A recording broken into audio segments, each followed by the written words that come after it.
Olá, o objetivo desse vídeo é revisarmos o conteúdo relacionado a ligações metálicas. Esse é o último vídeo aí da série de vídeos de ligações interatômicas primárias, né? E na sequência nós falaremos sobre estruturas cristalinas, né? Nos vídeos anteriores eu já falei sobre tabela periódica, sobre as ligações iônicas e ligações covalentes. Se vocês têm alguma dúvida em relação a esse conteúdo, por favor, consultem esses vídeos aí. Meu nome é Guilherme, e vamos direto ao tópico do vídeo. Tá? Bom, mas o que torna, né, a ligação metálica diferente das ligações iônica e covalente? Tá? Bom, enquanto na ligação iônica eu tenho troca de elétrons para completar a camada de valência, tá? Na covalente eu tenho compartilhamento eletrônico, tá? Para atingir esse objetivo. Contudo, na ligação covalente esses orbitais são muito localizados, possuem baixa mobilidade. Isso é o oposto do que acontece na ligação metálica. Tá? Enquanto eu tenho compartilhamento localizado na ligação covalente, na ligação metálica o compartilhamento depende muito da eletropositividade dos elementos e átomos, né? E esse compartilhamento não é localizado, formando o famoso mar de elétrons, né? Chamado aí mar de elétrons. Bom, dando sequência aí a essa última classificação aí que nós temos, né? Nós vimos aí ligações iônicas, covalentes, e agora nós vamos falar das metálicas, né? Essa metálica está presente nos materiais metálicos, tá? Envolve elementos metálicos, os átomos envolvidos formam uma estrutura única, positiva, com os elétrons de valência de todos os átomos circulando livremente nesse material sólido, tá? Formando esse mar de elétrons ou a nuvem eletrônica. Os materiais metálicos, né, podem ser utilizados estruturalmente, né, tanto em veículos, aeronaves, por exemplo, quanto em aplicações de caráter eletrônico, né, eletro e eletrônico, né, no caso de instrumentos musicais também.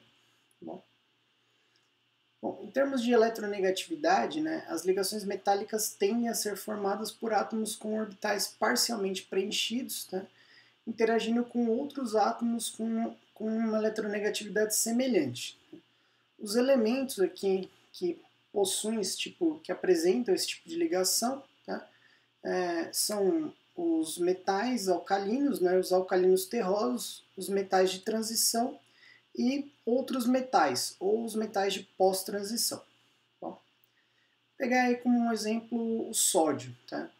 O sódio ele tende a adotar a estrutura eletrônica do gás neônio, 3s1. Né? Então, se eu pegar aí uma coleção de átomos de sódio e aproximar esses átomos, nós sabemos que eles irão se atrair de alguma forma. Né? Mas de que forma que vai ocorrer, né, essa atração? Bom, vamos observar aqui como que isso pode acontecer. Tá? No sódio metálico, né, nós temos aí a estruturação de um material sólido. Tá? O que ocorre é que esses átomos que se agrupam, né, possuem uma energia baixa, tá? Em função, né, dos seus elétrons não localizados e distribuídos pela estrutura do sólido. Tá? À medida que eu tenho essa distribuição, tá, o que ocorre é que o núcleo desses átomos, né, eles tendem a ficar fixos, né, e os elétrons mais externos aí, da camada de valência, 3s1, né, estão se movimentando pela estrutura do material sólido. Algumas vezes, né, como eu já citei anteriormente, nós nos referimos aí a esses elétrons aí em movimento como um mar de elétrons, tá? Onde esses elétrons estão dispersos nessa rede cristalina. A gente vai falar um pouquinho melhor aí como que se estrutura, né, e por que ela é considerada uma rede cristalina.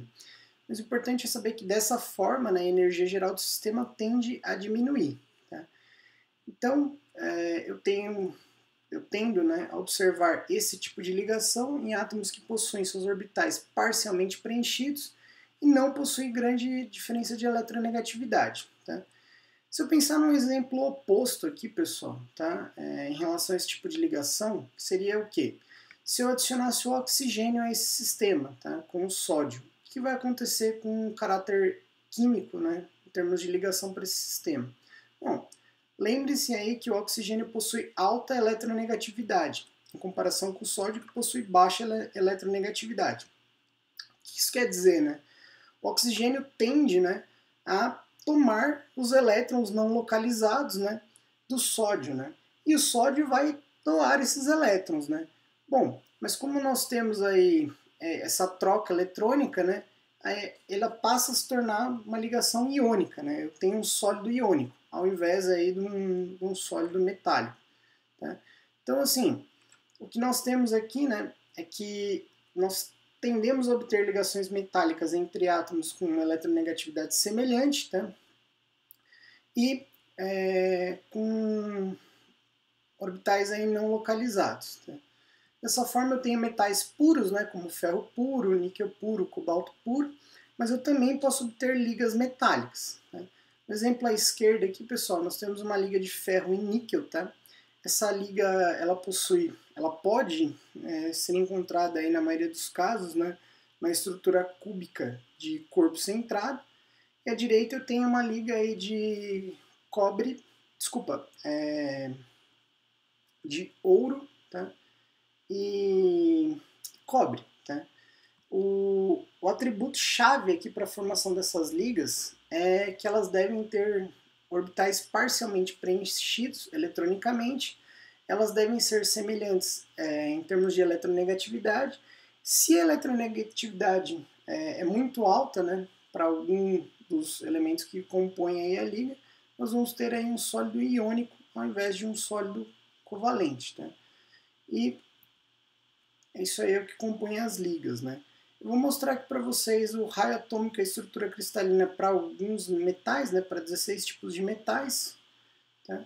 Então aqui nós temos à esquerda, né, na coluna, essa primeira coluna, o tipo do metal, no centro, né, a estrutura cristalina, e à direita tem o raio atômico em nanômetros, tá, para 16 metais. Na próxima aula, no nosso próximo vídeo, eu vou falar um pouquinho mais com vocês a respeito dessas estruturas cristalinas, por que elas se formam, né, quais são esses tipos aqui. Vou tratar um pouquinho melhor dessas informações. Isso aqui que eu coloquei, essas informações eu obtive do livro do Callister, né, do livro Ciência, Engenharia de Materiais, uma introdução, tá? Vocês têm acesso aí na biblioteca. Bom, então o que a gente pode concluir aí a respeito dessas ligações metálicas, né? Bom, o que a gente pode concluir é que em relação a essas ligações metálicas, né, elas compartilham elétrons, né? São ligações pouco localizadas, né? As ligações mais fracas, né, são ligações mais fracas comparadas à ligação iônica e ligação covalente, é constituída por elementos metálicos e dependem de eletronegatividade semelhante. Tá? O último comentário que eu vou fazer com vocês aqui a respeito da ligação metálica é sobre o brilho metálico. Tá? Esse brilho metálico ele é obtido, tá, em função, né, da alta mobilidade dos elétrons, né, na rede cristalina. Fótons de luz são absorvidos com mais facilidade por esses elétrons livres que conseguem facilmente saltar para um nível mais elevado. Tá? Assim, quando eles decaem novamente, né, para o nível de energia original, a energia é reemitida como luz. Tá? A cor do metal é definida pelo comprimento de onda da luz que é reemitida. Tá? Então, aí algumas características sobre materiais metálicos. Bom, pessoal, o que eu tinha para falar com vocês a respeito de ligações interatômicas primárias era isso. Tá? Eu agradeço. Se tiver alguma dúvida e comentário, por favor, coloquem aí na descrição e até o próximo vídeo.